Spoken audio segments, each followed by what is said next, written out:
It's 10 o'clock. This is Sky News at 10, our top story.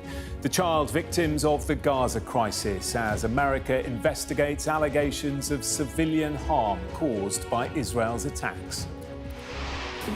They raided our house and they shot our mum and dad. Then they started shooting at us.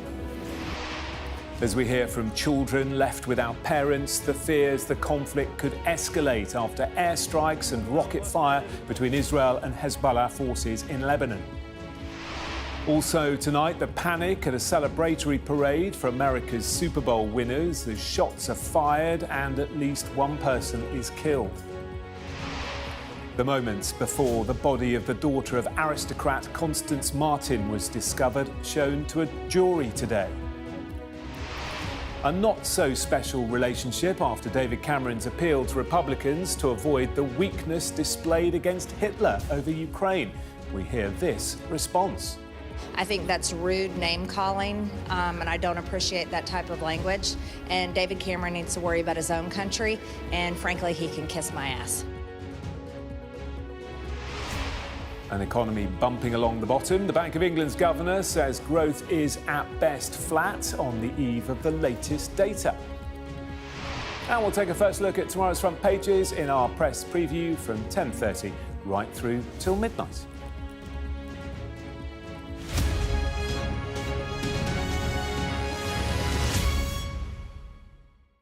Hello, a very good evening. One of the United Nations' most senior officials told Sky News today that the crisis in Gaza is the worst in his 50 years of experience. The Under-Secretary-General for Humanitarian Affairs, Martin Griffiths, said it was worse than Syria's civil war or even the horrors of Cambodia in the 1970s. And tonight we start news at 10 with one example of the horror. Young children who saw their parents killed by Israeli troops and their disabled brother blinded by a grenade. Our team in Gaza filmed their testimony and our international correspondent John Sparks tells their story. On the second floor of the Gaza European Hospital, there is a 5-year-old boy who was hit by a grenade. A fragment passed through his eye and lodged in his brain. But that's just part of Mumin's story. His brother and sister watched it all. They raided our house and they shot our mum and dad. Then they started shooting at us. Mumin's sister is called Buthena. We went to another room, hiding from the soldiers. They started banging on the door, and then they blew it up. In the first week of December, the Israel Defense Forces targeted the southern city of Khan Yunis in Gaza. Hamas militants tried to slow their advance as the city's northern suburbs were enveloped by war. On December 7th, Father Mohammed Hattab called his brother, a doctor, to alert the Red Cross. Their house had been surrounded by Israeli armor. His brother used WhatsApp. He said that the tanks behind the house and excavator destroyed the near house. It's very difficult to move without permission. Mohammed's son, Mumin, has cerebral palsy. Moving him is difficult, and they wanted to notify the Israelis in advance. On WhatsApp, the Red Cross was reassuring. Their representative said, "We've ensured that the houses would not be bombed or destroyed at night and in the future." But their confidence was misplaced. These pictures show Israeli troops applying overwhelming force in areas surrounding the Hattab family's home. The children's aunt, Dua Hattab, says she was in the kitchen when the troops came in. They knocked down the front wall and entered the house. We were sitting down having lunch at the time. Then my brother Mohammed was shot. He was at the front, waving a white flag.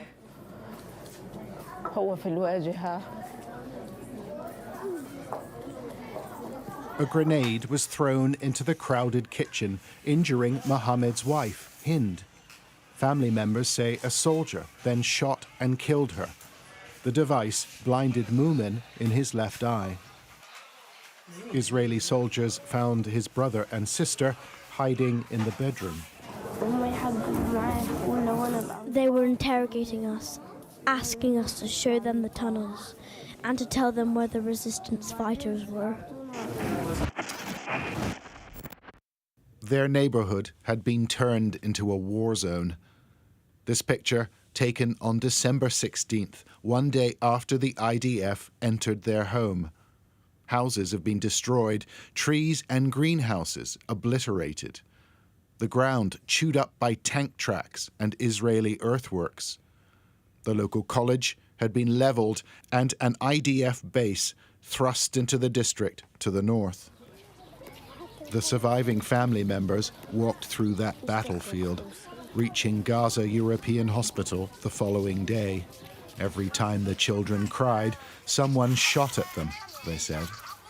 Now, Buthena sits amongst the tents with her colored pencils. Her favorite color? Pink, she says. Both she and brother Ahmed struggle to speak of their ordeal. Their aunt and uncle are busy now, learning to care for their disabled nephew. They say Moomin cries all night. They don't know how to make him happy. They've lost their father and mother in one day, at the same time in front of their eyes. This is a really difficult thing. No one can cope with this. No one can. We provided the IDF with a detailed description of timings, events, and coordinates of the Hattab family home. It declined to comment. The Red Cross said responsibility for protecting civilians lies with the parties to the conflict. Robbed of their parents, robbed of their home. 3 orphans in Gaza, left to question the incomprehensible. John Sparks, Sky News.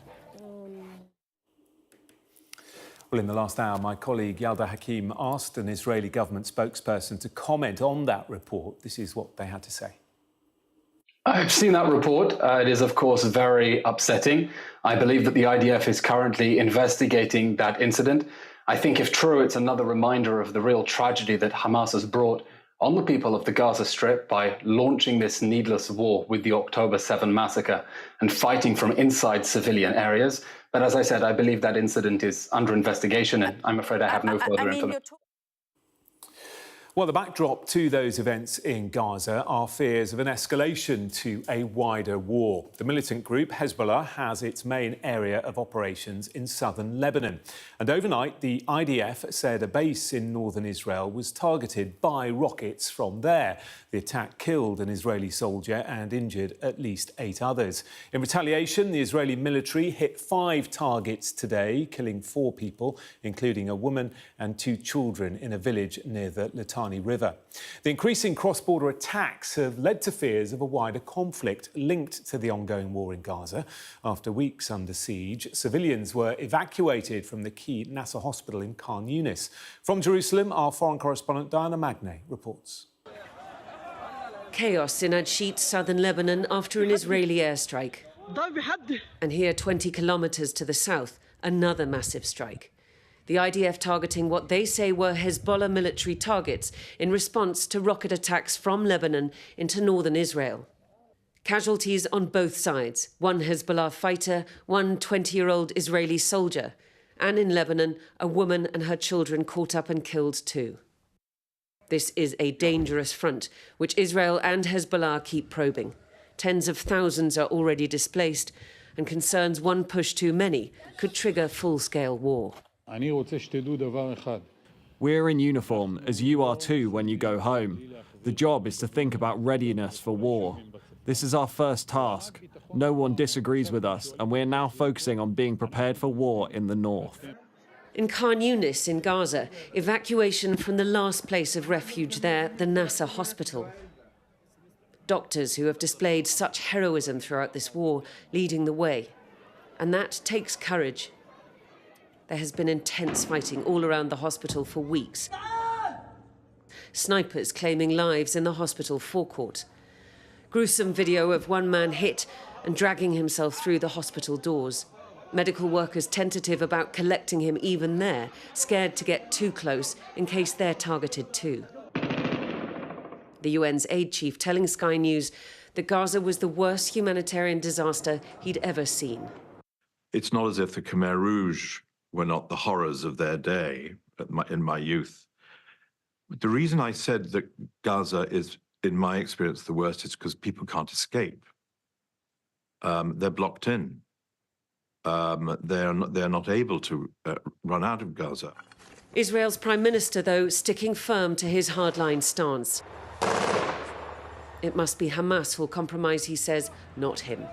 And so the horrors continue, the displacement and the uncertainty, the fear of the long tomorrow before this nightmare ends. Diana Magnay, Sky News, Jerusalem. To a developing story out of the States now. At least one person has been killed and up to 15 wounded tonight after a shooting at a parade celebrating the winners of America's Super Bowl. Thousands of people were on the streets of Kansas City at the time. Our US correspondent Mark Stone joins me now. Mark, what more can you tell us? Not thousands, more than 1 million people on the streets of Kansas City, Missouri this afternoon to be there for the culmination of the victory parade of America's biggest sporting moment. The Super Bowl was Sunday night. The Kansas City Chiefs were the winners, and they were there for that victory parade when gunshots rang out among the crowd, and there are images of people running, and with so many people in such a tight area, it was hard to know where those gunshots were coming from. It has since emerged that 2 people appear to have opened fire on one side of Union Station in Kansas City. As a consequence, 1 person is dead, 10 to 15 people are injured. The extent of their injuries is not known, and the 2 gunmen are in custody. Now, what we are being told at the moment is this is being treated as a criminal incident. In other words, it is not an incident which involved terrorism or any sort of hate crime. What's likely is it is between 2 gangs and other people got caught up in it, although that at the moment is not confirmed. But, you know, it is another mass shooting in America, and I'm looking at the numbers here, staggering always. The number of mass shootings in the United States this year, we're only in February, 48, and the total number of people killed in gun-related violence this year, 4,903. In fact, that number has gone up by 8 since I was last talking to you a couple of hours ago. Extraordinary figures. OK, Mark in Washington, thank you. Back here, jurors heard the words of Constance Marten today, talking about the discovery of the body of her baby daughter. The aristocrat is on trial with her partner, Mark Gordon, for the alleged manslaughter of her child called Victoria. The jury also saw footage of the police finding Victoria's body. A warning, Ashna Hurinag's report shows images of the moments before that discovery was made. It's 3 days since Constance Marten and Mark Gordon were arrested. And on the afternoon of the 1st of March last year, officers are searching a disused shed on an allotment in Brighton. In the corner, they found a shopping bag, which they've brought outside. It's after this moment that they pull out rubbish and chunks of soil, only to find the body of baby Victoria inside. The officer who made the discovery told the jury that the smell inside the shed was so strong that he'd said to his colleague, either something has died in there or something is dying. He said upon discovering baby Victoria that her body was cold and that she was pale and that she seemed lifeless. The shed was full of items said to belong to the couple. The shopping bag had been underneath the table. Inside were bags of rubbish filled with receipts, empty cans and food wrappers. Officers also found dirty clothing and discarded food and drink. The discovery was made 3 days after the couple's arrest. It was only after the body of her daughter was found that Ms. Marten told police about her. I don't know if you found there's a bottle of petroleum in the bag, because I debated whether to cremate her myself, get rid of evidence, but I decided to keep her because I knew at some point in the future I was going to be asked about her. Look at me. Ms. Marten told police she'd named the baby Victoria, and that after she'd died she'd carried her around, not knowing what to do. The child's cause of death is the focus of this trial. Both her parents deny her manslaughter. Ashna Hurinag, Sky News at the Old Bailey. The relationship between Britain and America has been called special since just after the Second World War. But it was far from that today, at least in the words of one of Donald Trump's most ardent supporters. Marjorie Taylor Greene was responding to the Foreign Secretary, Lord Cameron's call for America to offer more support to Ukraine. And she was talking to our US correspondent, James Matthews. James, David Cameron said today, didn't he, that he was dropping all diplomatic niceties, and that's exactly what happened, though perhaps not in the way he intended. Hi, Jonathan. Yeah, he's not the only one dropping the diplomatic niceties. Republicans at whom his remarks were aimed are not happy at all, particularly with him drawing a parallel between them and Hitler appeasers. He has an audience for what he had to say in a newspaper article, but it's not necessarily an audience and a reaction that he wanted. The Ukraine funding bill still remains stalled. It's blocked in Congress. There is still this political arm wrestle on Capitol Hill. Today, the House Speaker was saying there would be no rush to get it through the House. That's what it needs for the funding to head west. But it remains where it is. One of those in opposition to Ukraine getting its hands on the funding is Marjorie Taylor Greene, very much Trump aligned. What did she think of Lord Cameron's remarks? Well, today I asked her. Britain's Foreign Secretary David Cameron says that you should vote through funding for Ukraine. What do you say to that? I think he tried to compare us to Hitler also. And if that's the kind of language he wants to use, I really have nothing to say to him. Well, he likened you to an appeaser to Hitler in not voting through funding for Ukraine. Are you an appeaser for Putin? I think that I really don't care what David Cameron has to say. I think that's rude name-calling, and I don't appreciate that type of language. And David Cameron needs to worry about his own country, and frankly, he can kiss my ass. But do you think Putin's the good guy in all this?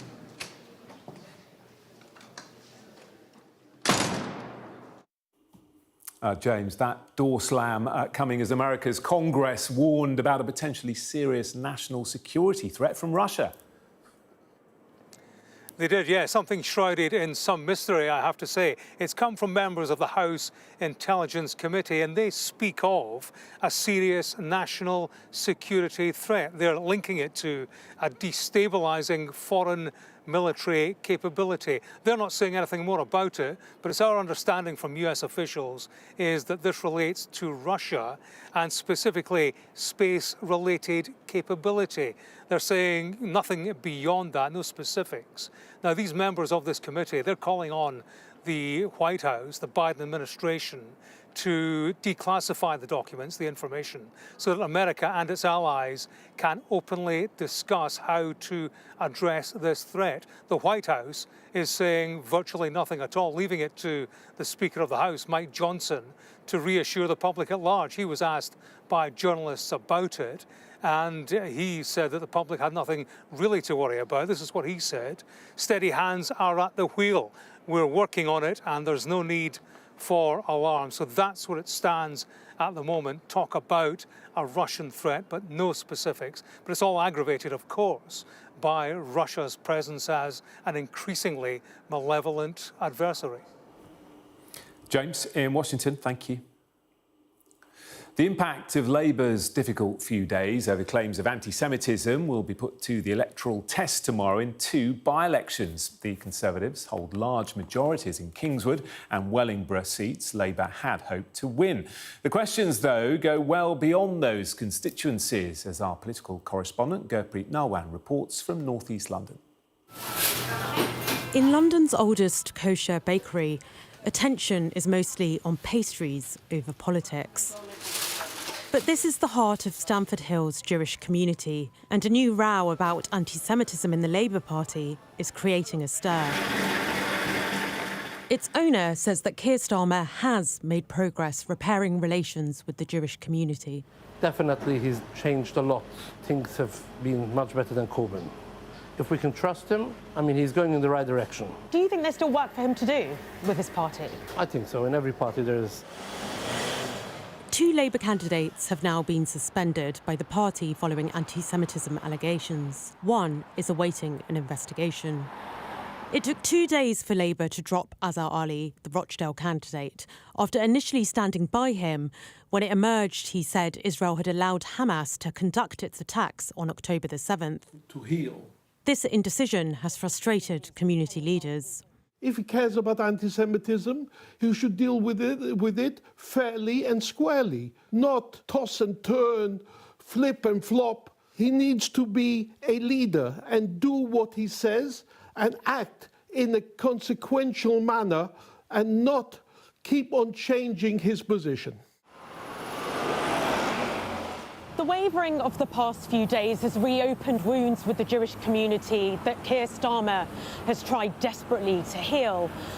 But the Muslim community is also watching closely a strong Labour base who increasingly feel that their vote is being taken for granted. Mohammed Zina runs the North London Muslim Community Centre and is a Labour member. He believes the party's refusal to back calls for a ceasefire in Gaza has been deeply damaging. I would go up to 60 to 70% of people who voted Labour will not vote for Labour. I, being a Labour Party member, found it very difficult to vote for Labour. The Muslim community don't trust Labour, full stop. It doesn't really matter who the candidate is or was. The Muslim community is gearing up to support an alternative party. With Labour 20 points ahead in the polls, this isn't yet an electoral crisis. But this new reformed Labour Party is being tested. Gurpreet Narwan, Sky News, Stamford Hill. A disabled student died partly due to her treatment by the University of Bristol, a High Court judge has ruled. Natasha Abrahart, who had been diagnosed with chronic social anxiety, took her own life in 2018 on the day she was due to give a presentation to more than 40 students. In 2022, it was ruled the university failed to make reasonable adjustments for her and engaged in indirect disability discrimination. Today, the university lost its appeal. A mechanic from Cheshire has been jailed for 16 years for his part in running one of the dark web's biggest child sex abuse websites. 28-year-old Nathan Bake was convicted under organised crime laws in one of the first cases of its kind. And Ukraine says it sunk a large Russian warship called the Caesar Kunikov off the coast of Crimea. Kyiv's military spy agency says the attack was carried out in the Black Sea using naval drones. The Kremlin has not given any comment. Now, the Bank of England's governor said the economy is at best flat today ahead of data which could officially show the UK to be in recession. One thing that was also flat but had been expected to rise was the rate of inflation, which remained unexpectedly at 4%. Our correspondent Arthi Nachiappan reports on the impact on those least able to afford it.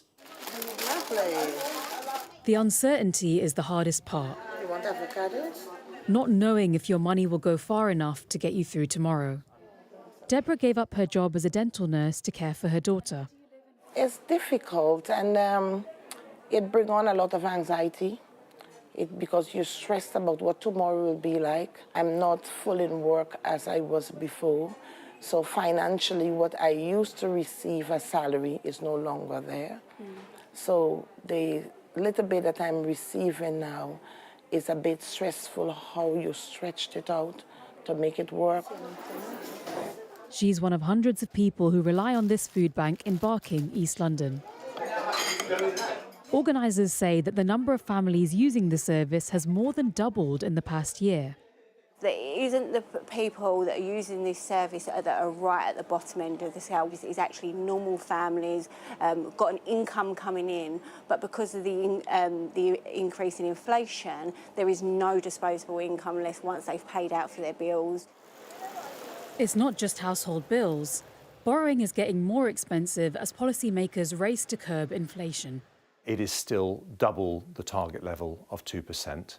And we're not going to be able to relieve pressure on families until we hit that target and the Bank of England feels able to reduce interest rates. The economy has struggled to gain any real momentum since the pandemic, as price rises and now rising interest rates eat into spending power. Figures are expected to show that the UK entered a shallow recession at the end of last year after the economy shrank for 2 consecutive quarters. The Bank of England governor said it's in the balance whether we enter a technical recession. Overall GDP was basically flat. it wouldn't take much to tip it either way, frankly. I think we are now seeing some signs of the beginning of a pickup in some of the surveys, for instance.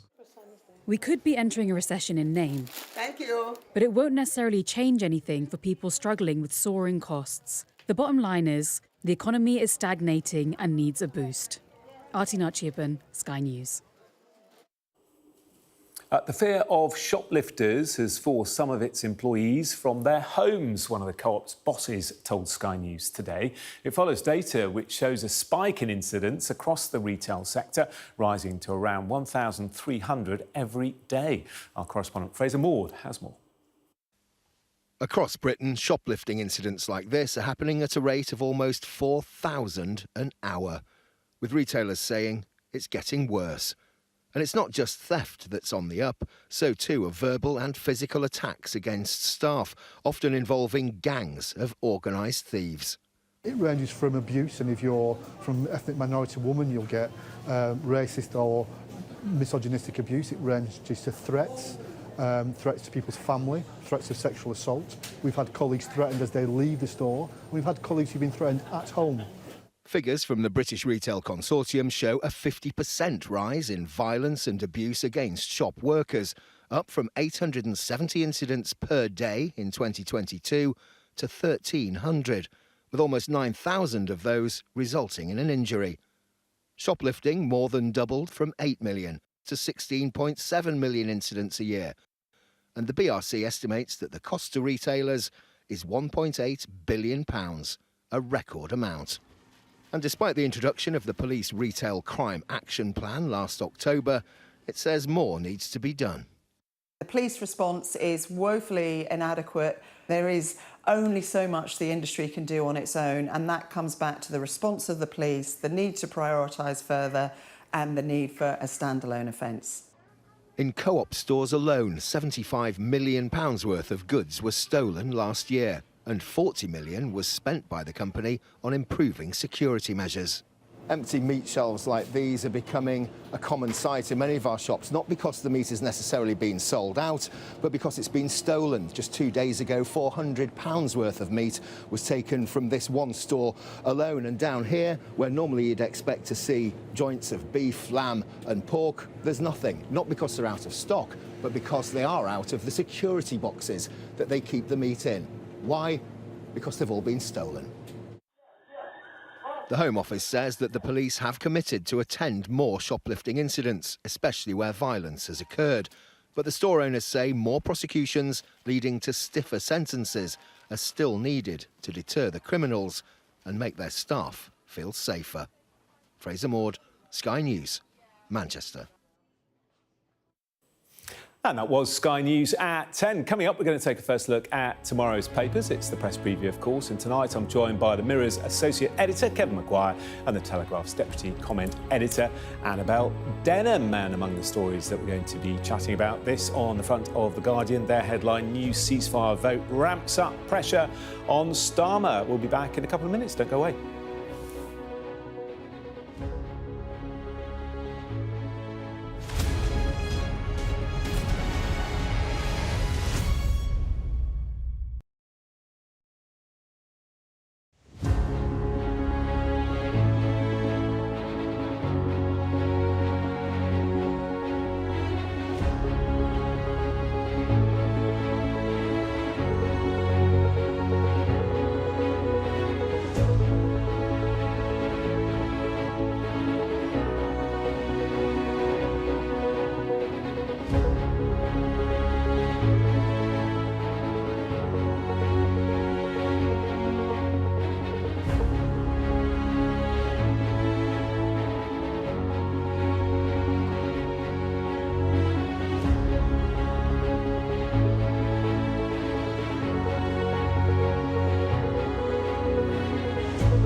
You're watching Sky News. We've got the press preview for you, of course, in a moment. First look at tomorrow's front pages. But first, our top stories. Tonight, the Israeli government has told Sky News it will investigate what happened when the parents of 3 young Palestinian children were killed. And the youngest was badly injured during a military raid on their home in Khan Yunis.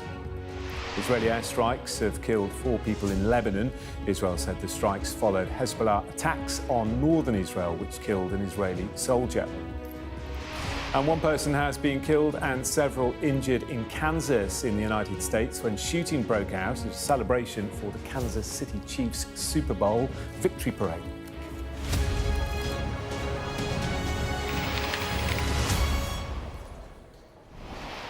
A very good evening. You're watching the press preview. It's our first look at tomorrow's front pages, and checking out those headlines tonight with me in the studio, Mirror's Associate Editor Kevin Maguire and the Telegraph's Deputy Comment Editor Annabelle Denham. They'll be with us from now until just before midnight. Very happy Valentine's evening. This is romantic, isn't it? Oh, absolutely. Great. We're better to be, yeah? Let's take a look at some of those front pages for you. We're going to begin with The Guardian. It reports on the mounting pressure facing Labour's Keir Starmer to prepare a second parliamentary motion to vote on calling for an immediate ceasefire in Gaza next week.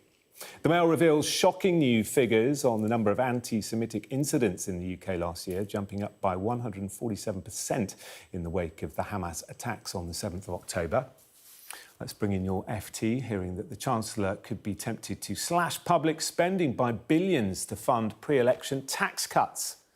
While the Daily Express reports on calls for Chancellor Jeremy Hunt to reduce the tax bill by £20 billion following positive economic forecasts. And the Bank of England is expecting interest rates to start falling, but they're not forecast to return to pre-COVID levels for years to come, so says the Eye. While the Daily Telegraph leads with US intelligence warning of a serious national security threat as Russia plans to put a nuclear weapon into space. The Daily Mirror reports that a collapse in nursing recruitment is risking the future of the NHS.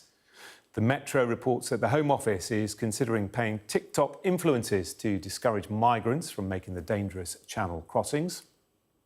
And finally, the Daily Star reports on the peculiar habit of millions of Brits who enjoy smelling their partner's feet. Perfect for Valentine's Day evening. And a reminder, by scanning the QR code you'll see on screen during the programme, you can check out the front pages of tomorrow's papers while you watch us discussing them. And to do that, Kevin Maguire and Annabelle Denham. Right, let's start with the economy, shall we? Annabelle, front page of the FT. The Chancellor weighing deeper public spending cuts to fund a tax giveaway in the budget. Yes, that's right. The budget's coming up on the 6th of March, and immense pressure on Jeremy Hunt, the Chancellor, to try and reduce the tax burden. It's set to hit its highest level in 7 decades at the end of this Parliament. Of course, during the autumn statement, we saw that reduction to national insurance. However, the overall burden does still continue to go up. People are feeling this in their pockets, and pressure not just coming from the public, of course, but from Conservative backbenchers at all. Suggestion now is that if Jeremy Hunt does not have the fiscal headroom from the Office for Budget Responsibility ahead of the budget, then he may resort to slashing billions of pounds from public spending. Currently, he's aiming to reduce public spending after the next general election, and that is when I believe he would bring in further spending restraint. As reported in the FT, it's likely to be very unpopular. Already what he's aiming to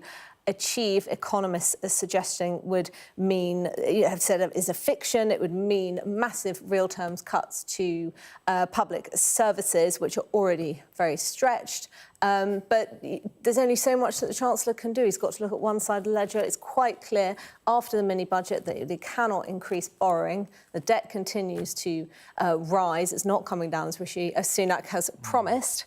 And so he's now looking at whether, on the public spending side of the ledger, there are cuts which could be made which would enable him to give some kind of tax. Well, that stretching some public services is almost a breaking point. What's happening in the NHS, record waiting lists. Look at schools, you've got away from the concrete problem, you've got teachers being laid off, kids haven't got pens and paper. You go to the judicial system, law and order, courts are completely clogged, can't cope with a number of cases. And polls show that people favour by either 2 to 3 to 1 on higher public spending to tax cuts. So if he goes down this route, he might get a cheer in the Mail and the Sun for cutting tax, but he could get a hell of a backlash from electors who will be saying, hang on, after the general election, you're going to make my public services even worse. Well, one criticism he will not want levelled at himself or the Conservative Party is that they are reintroducing some kind of austerity, which has been immensely unpopular. Yeah, you're right. And of course it comes as people are still struggling with the cost of living crisis, with paying their mortgages, and there's a warning on the front of the eye that interest rates are going to remain above 2%, not just for months, but for years. Yeah, we had more than a dozen increases. It's 5.25% now. One of the reasons inflation has come down is people haven't got any money to spend because it's going in higher. Mortgage costs, loans, credit cards. They've had that great monetary contraction. So, but it's not good news. But you would almost, in truth, you wouldn't expect them to come down really quickly. But if you're paying more for your mortgage now, I'm afraid it is telling you you've got pain to come for some time. I mean, City economists are saying that they're expecting interest rates will come down further, perhaps from May, June, possibly as early as April this year. What the Bank of England governor presumably is trying to do is manage expectations. The last 2 years has been extremely damaging to the credibility of Andrew Bailey and the Bank of England. They were very slow to raise interest rates, didn't do so until December 2021, then had these consecutive, very slow, minimal increases in interest rates, as Kevin says, to get us to 5.25%, which they have held at for the last couple of meetings in the Monetary Policy Committee. And what Andrew Bailey won't want is for people to think that interest rates are coming down and therefore that adjusts their expectations, their spending patterns and so on and so forth. So perhaps it will come down sooner than the bank chief is suggesting, but nonetheless, more pain. Yeah, more pain. And tomorrow we're going to find out if we have been in a technical recession. The front of the Daily Express, though, is very buoyant, isn't it? We're on the up. Yeah. So loosen the purse strings, Mr. Hunt. What planet are they on? Very different headlines and very different takes. What planet are they on? Because when people read this tomorrow morning, we'll discover at 7 a.m. whether the UK is in recession. If it's not in recession, it's just flatlining. It was, the previous quarter, minus 0.2%. This quarter, if it's minus 0.1, we're in a recession. So I don't know where this "we're on the up" is. I think it's electorally very damaging for the Conservative Party if we do dip into a technical recession. It's not going to make that much difference to how households up and down the country are feeling, whether it's going to impact them in the pocket. But nonetheless, the idea that under Rishi Sunak and Jeremy Hunt's stewardship, the UK economy has been plunged into a recession, however shallow, will be very damaging. Yeah. OK, let's change the topic. Front page of The Guardian. And now, Keir Starmer has been criticised, hasn't he, for his stance or lack of stance when it comes to the Gaza situation. And now there is more pressure on him to call for a ceasefire. That's absolutely right. And the Scottish National Party have now put forward a motion. Let's not forget that they did, on a ceasefire, they did this back in November. The Labour Party decided to abstain, and that triggered a huge division within the Labour Party. It saw dozens of MPs rebel and 10 front bench resignations, I think the most prominent of which was Jess Phillips. But nonetheless, it was very damaging to Keir Starmer. In his mission to show that he's vanquished Corbynism, he's been very steadfast in his support of Israel. But I think events in Rochdale of the past few days have shown how dangerous that is for the Labour leader.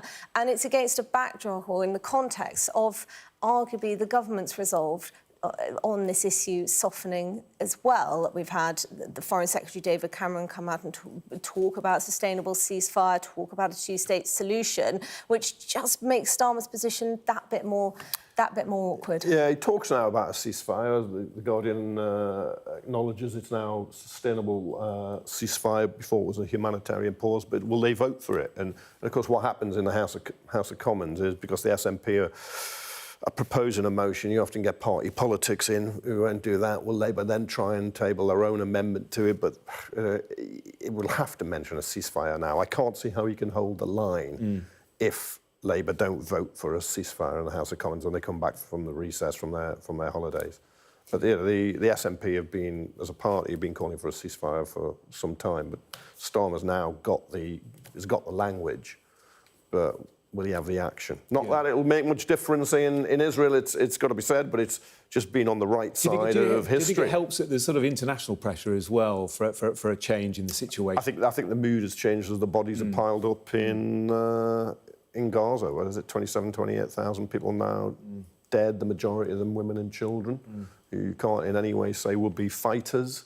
You can't say they're Hamas gunmen, terrorists, however you want to describe them. An awful report tonight, haven't we? It's just horrific. Three little children who've lost their parents. It's a tragedy. Yeah, I mean, October the 7th was a tragedy and a terrible massacre and a crime. But what's happening now is a terrible tragedy, a massacre and a crime too. Well, let's look at the front of the Daily Mail. On a similar miserable theme, they're saying the explosion in hatred against Jews in Britain has increased, and they give lots of pretty awful examples, Annabelle. That's right. There's a new report out from the Community Security Trust, which is a charity which lays bare just how big the increase in the number of anti-Semitic incidents taking place in Britain today, have been. That massive increase since the October 7th massacre.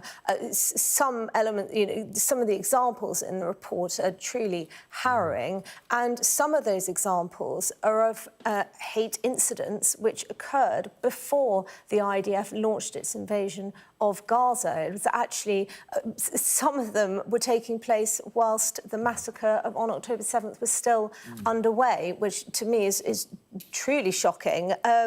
But Jews in the UK have not felt this unsafe, I don't think, since the late 1940s. And it's really incumbent on our political leaders to try and address this. I think it's incumbent on all members of the British public to ensure that they call out anti-Semitism when they see it. What we cannot allow is for racism against Jews to take place at all in Britain today. No, absolutely. It's a very small community. It's about 270,000. But this level of abuse and attack, and the fact they feel beleaguered and besieged, is absolutely heartbreaking and horrific. And you can be critical of Israel, but don't be anti-Semitic. And you can see some people do stray or jump or vault way over that. I'd quite like to also see some comparative figures on Muslim abuse against Muslims and Islamophobia, whether it's up the same level or not. But this figure from the Community Security Trust, which is a charity, but it's very reputable. I mean, the figures are terrible, aren't they? 266 violent assaults on Jews, up 96% year on year. And just before we go to the break, your thoughts on the current situation in the Middle East. We're waiting, aren't we, really, to find out what's going to happen in Rafah? That's right. I mean, I think it's very difficult for we in Britain to come down on one side or the other. If you're seen to be doing that, then you're attacked as a monster. But then if you equivocate in the public discourse, then you can be accused of being a coward. Ultimately, what we decide in the UK today, the outcome of this motion put forward by the SNP, is not going to have any bearing on or influence on the outcome of this conflict. It's terrible to see the devastation which has been wrought in Gaza. But on the other hand, if the IDF were to lay down their arms and bare their neck for further slaughters, then we may see massacres like we did on October 7th occur again. It is interesting. Possible situation. Israeli forces have freed 3 hostages. 110 were freed in the week-long ceasefire that existed. To get the remaining hostages out alive, you need a ceasefire. Yeah. And that will also stop the killing of so many Palestinians. So you just hope the talks come up with a ceasefire. Well, the hostages are released. They stopped yesterday, didn't they? Yeah. But, let's hope they resume soon. And it will be legitimate for the Israelis to go after the Hamas leadership in due course, not taking their eye off that. But you cannot you cannot just sit back and allow so many innocent people to be slaughtered. OK, all right, listen, we're going to have to go to the break. Thank you both for that. Coming up in a couple of minutes, reports suggest the government might end up paying TikTok influencers to discourage migrants from crossing the channel. Will that work? Well, we'll discuss it next.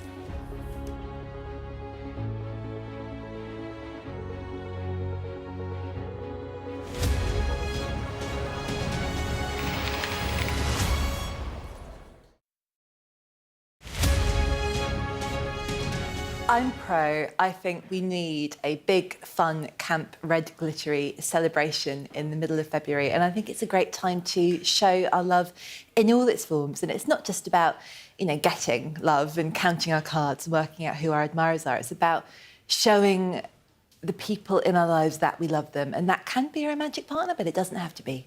I agree. It's lovely to have something to jazz up the very bleak time of winter. However, Valentine's Day is about romance. And I can say this as someone who's been single for 5 years. In the run-up to it, it's a reminder to people who are single or perhaps unhappy in their relationships that we do prioritise romantic love in society. And I think that couples have their anniversaries.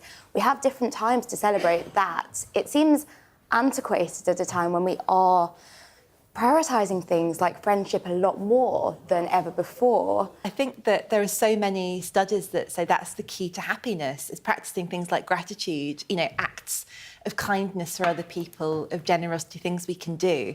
I think, we will have miserable Valentine's Day if we're sort of sitting, waiting for the postman, wondering why there aren't any cards. But if we use it as an invitation to show someone that we love them, and that can be anything from the flowers, the chocolates, to bringing them a cup of tea. I've also been in relationships for maybe half of the Valentine's Day days of my adult life, and it's never quite worked out the way that it sort of quote unquote should do. I get what you're saying about the silliness, and it would be nice to think that we all take it in quite a light-hearted way, but in practice it creates so many expectations in relationships where we all have different love languages. Some do like to share it with gifts or certain gestures, but in other relationships it's more about the everyday, and yet I see so many couples around me, so many otherwise very happy couples, having strange arguments influenced by the sheer pressure of the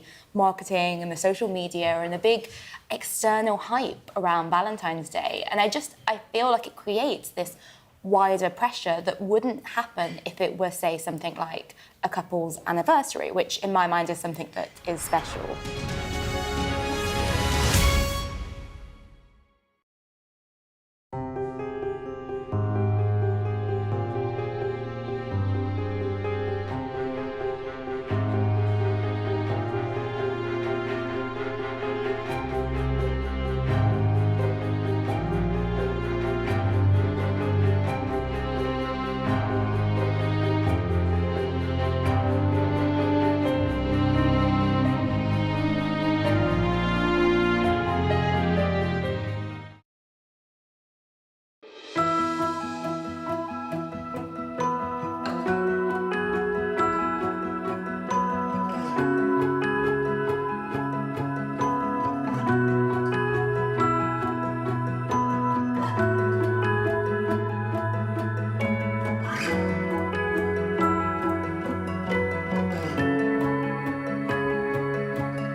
Hello again, welcome back to part two of the press preview. Annabelle and Kevin are still here with me. Annabelle, front of the Telegraph, tell me about this. Asylum seekers should be barred from working in the UK for longer.